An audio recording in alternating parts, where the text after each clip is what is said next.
people in Greenland got quite a shock recently thanks to a surprise visit. Were they really seeing the U.S. president surveying the territory he wants to take over? Thank you for coming. We'd like you to keep it down. We're trying to get some invading done inside, quite frankly. We're going to make Greenland America again for the first time. That, of course, not Donald Trump. Many Canadians instantly would recognize comedian Mark Critch doing his impersonation of the president for This Hour Has 22 Minutes. Critch's antics were a source of humor for some Greenlanders, and they also caught the attention of some journalists. This is part of the front page from Sunday's Boston Globe. The headline reads, "We went to Greenland to tell a very serious story. Then we met a Trump impersonator licking an iceberg." Boston Globe reporter Emma Platoff wrote the story and joins us now from Boston. Emma, we're going to talk to you in a moment about the people you met other than Mark Critch, but indulge us for a moment. What caught your eye about Mark, and why'd you put him on the front page?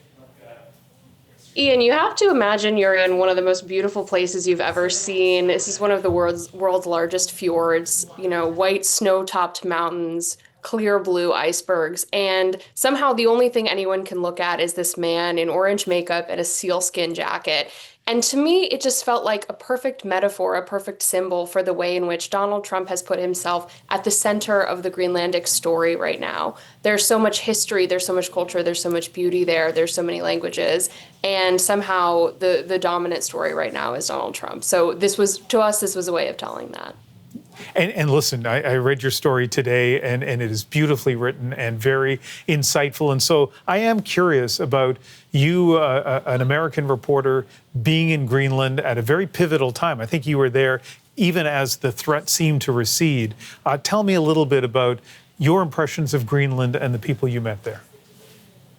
There is real fear in Greenland right now. The dominant story that we heard from folks, from high schoolers, from retirees, from people just trying to get to work, was that this was a story they could not avoid. They were talking about it in their high school classrooms. They were watching it during the break rooms at work, every press conference, every speech that Trump gave.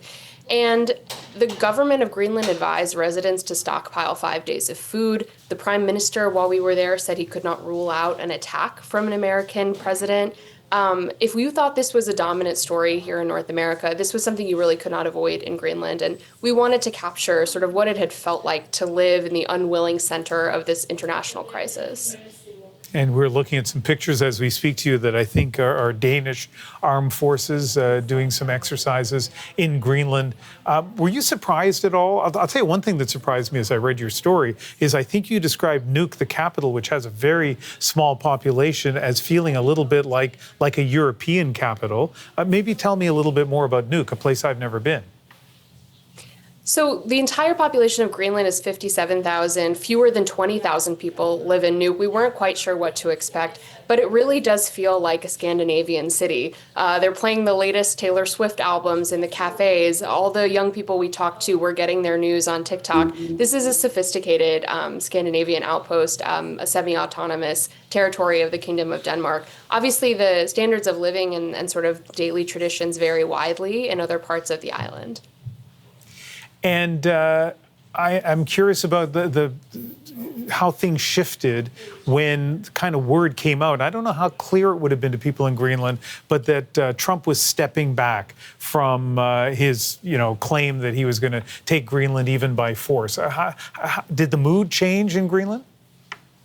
It was an uneasy tension, and it gave way to sort of this feeling of, okay, can we edge back towards normalcy? By the time we left Greenland, we were there for about a week. The ice was starting to thaw on the streets in kind of an unseasonably warm day. And you could sense that people were starting to come out again. We're starting to feel a little bit less fear. But there's also this sense that something has irrevocably changed. We talked to a woman there who said she always grew up believing and hearing from her teachers in school that Greenland was this special place. There was something special. There was some safety in their obscurity there, that they were far away from kind of the noise and the wars of the rest of the world. And the sense of that safety has really been shattered. There is a sense that Greenland is on the map and sort of up for the taking in a way that it wasn't before this episode. One last thing, and we have less than a minute. How was your article received among your readers? I hope they're reading it and I hope they're enjoying it. I mean, you can't understate how big this story has been in the United States. I'm a reporter here in Boston. This is a mostly Democratic area where a lot of people have some pretty strong negative feelings about President Trump and the things he's doing. So I think that's carried over to this as well. Well, I would recommend to Canadians, if they get a chance to read it online, they should. It is, as I mentioned at the outset, a beautifully written and insightful article. Emma Platoff, reporter at the Boston Globe, thank you very much for speaking with us. Thank you.